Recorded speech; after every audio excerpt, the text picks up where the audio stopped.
Bonjour et bienvenue. Aujourd'hui, on va parler d'un sujet absolument crucial, les toutes premières semaines de la vie d'un chiot. C'est une période qui est à la fois magique et, il faut le dire, extrêmement délicate. Les bons gestes, au bas moment, peuvent littéralement faire toute la différence. Alors c'est parti, plongeons ensemble dans ce guide de survie. On Bonjour. commence avec un chiffre qui fait un peu froid dans le dos, 20%. C'est le taux de mortalité des chiots durant leurs 2 premières semaines. C'est énorme. Ça nous montre à quel point ces petites bêtes sont fragiles. L'objectif de cette présentation, c'est de comprendre pourquoi ce chiffre est si haut et surtout comment on peut agir pour le faire baisser. Et voilà le cœur du problème. Ce qu'on voit ici, c'est un véritable cercle vicieux, une spirale infernale. L'hypothermie, l'hypoglycémie, la déshydratation et l'hypoxie, ces 4 menaces sont totalement liées. Un chiot qui a froid en hypothermie va perdre son réflexe de téter. S'il ne tète pas, il tombe en hypoglycémie et ainsi de suite. C'est un engrenage.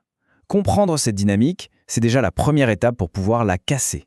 On entre donc dans ce que tous les spécialistes appellent la période critique. C'est vraiment là que tout se joue. Pendant ces quelques semaines, les chiots sont 100% dépendants et ils sont exposés à une tonne de dangers. Voyons ça de plus près. Voici donc les 5 grands ennemis qui rôdent autour d'une portée. L'hypoxie, c'est le manque d'oxygène. L'hypothermie, la chute de température. La déshydratation et l'hypoglycémie, qui sont liées à l'alimentation. Et puis bien sûr, l'infection, parce que leur système immunitaire est encore, disons, en construction. Notre but, ça va être de bâtir une forteresse contre chacun de ces risques. Allez, on attaque le tueur silencieux numéro 1, le froid. L'hypothermie, c'est très souvent le point de départ de cette spirale mortelle dont on vient de parler. C'est pour ça que la gestion de la température, c'est notre priorité absolue. Alors, pourquoi le froid est-il si dangereux ? Tout simplement parce qu'un chiot nouveau-né est hétérotherme. Bon, c'est un mot un peu scientifique, mais ça veut juste dire qu'il est incapable de réguler sa propre chaleur. Il est un peu comme un petit reptile. Sa température dépend complètement de son environnement, c'est-à-dire de la chaleur de sa mère et du nid. Et là, on voit bien à quel point la marge de manœuvre est minuscule. La température normale d'un chiot quand il naît, c'est 35,5 degrés. S'il perd à peine un demi-degré, juste un tout petit demi-degré, et qu'il passe sous les 35, son pronostic vital est déjà en jeu. C'est incroyablement faible comme marge. La clé, c'est donc d'anticiper. Il ne faut surtout pas attendre que le chiot ait froid, il faut lui garantir un environnement bien chaud, tout le temps. L'objectif, c'est de viser une température dans le nid entre 30 et 35 degrés. Pour y arriver, des outils comme un tapis chauffant ou une lampe infrarouge sont de super alliés. Attention quand même à toujours laisser une petite zone moins chaude pour que les chiots puissent s'éloigner un peu s'ils ont un coup de chaud. Ok, on a géré la chaleur. Passons maintenant au deuxième pilier de la survie, la toute première alimentation. Et là, il y a un mot magique, un seul, le colostrum. Ce n'est pas juste du premier lait, c'est bien plus que ça.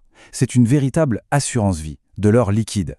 Regardez la différence sur cette image, ça saute aux yeux. À gauche, on a le colostrum, qui est plus jaune, plus épais, et à droite, le lait normal, le lait mature.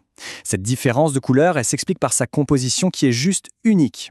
Le colostrum, c'est une bombe d'énergie, de nutriments et surtout d'anticorps. Et c'est là que toute la magie opère. Il faut savoir que les chiots naissent avec un système immunitaire qui est quasiment à zéro. Le colostrum, en fait, c'est un transfert direct des défenses de la mère à ses petits. C'est ce qu'on appelle l'immunité passive. C'est un peu comme si la mère leur prêtait sa propre armée pour les défendre contre les microbes, le temps que la leur soit prête à combattre. Mais attention, c'est une vraie course contre la montre. À la naissance, la paroi de l'intestin du chiot est comme une sorte de passoire. Elle laisse passer les gros anticorps du colostrum. Mais cette perméabilité, elle se referme très très vite. La fenêtre de tir pour une absorption maximale, c'est seulement 12 heures. Et au bout de 24 à 72 heures, c'est fini. La mère ne produit plus de colostrum. Chaque minute est précieuse. Bien, la première grande bataille de l'immunité est gagnée, grâce au colostrum. Maintenant, une autre guerre commence, celle de la croissance. Il faut s'assurer que les chiots aient un apport en calories qui soit constant et suffisant. Voyons comment on s'y prend. Dans le meilleur des mondes, la mère gère tout parfaitement. Mais parfois, il faut intervenir et donner un coup de main. Évidemment si les chiots sont orphelins. Mais aussi si la portée est trop grande pour que la mère puisse nourrir tout le monde. Ou si son lait n'est pas bon, par exemple à cause d'une infection. Et bien sûr, si un chiot, pour une raison ou une autre, n'a pas pu avoir sa dose de colostrum. Alors là, écoutez bien, c'est la règle d'or, l'alerte rouge absolue. Si un chiot est en hypothermie en dessous de 34-35 degrés, son système digestif est complètement à l'arrêt. Le nourrir à ce moment-là, c'est extrêmement dangereux. Le lait risque de stagner ou pire de passer dans les poumons. C'est ce qu'on appelle la fausse déglutition et c'est souvent fatal. La règle est donc simple, on réchauffe d'abord, on nourrit après, jamais l'inverse. Donner le biberon à un tout petit chiot, ça peut paraître mignon et simple, mais en réalité, c'est un geste très technique qui demande beaucoup de soin. Chaque petit détail compte, de la façon dont on prépare le lait jusqu'à la position du chiot. Alors passons en revue les bonnes pratiques. D'abord, l'hygiène, c'est non négociable. On stérilise les biberons avant chaque utilisation.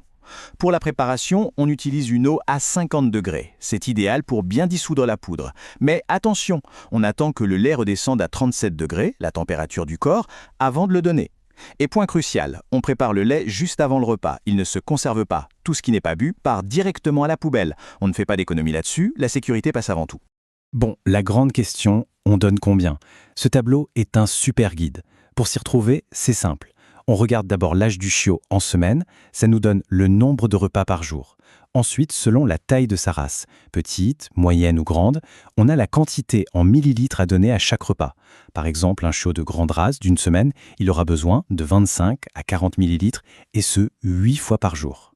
Voilà, on a bien parlé de la survie physique, mais ces premières semaines, elles sont aussi absolument fondamentales pour construire le futur chien adulte. Son équilibre, son comportement, tout se joue maintenant. On va donc un peu au-delà de la survie.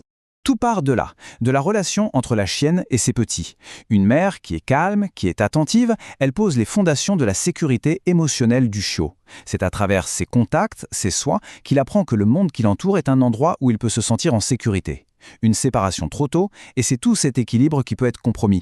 Alors comment on peut aider? D'abord, et c'est le plus important, en assurant un environnement hyper calme pour la mère et ses chiots. Ensuite, à travers nos propres manipulations. Des contacts très doux, courts mais réguliers, ça aide à stimuler le système nerveux et ça l'habitue de manière positive au contact humain. Et enfin, on peut commencer tout doucement à enrichir son petit monde, avec des sons très doux, des textures différentes, juste pour éveiller ses sens. Et c'est finalement la question qui résume tout. En luttant contre le froid, en assurant la bonne alimentation, en offrant un cadre sécurisant, on ne fait pas que sauver une vie, on est en train de sculpter un avenir. On construit les bases d'un chien qui sera équilibré, confiant, bien dans ses pattes. Ces premières semaines, ce n'est pas juste une parenthèse avant d'avoir le vrai chiot. Non, c'est sans doute le chapitre le plus important de toute son histoire.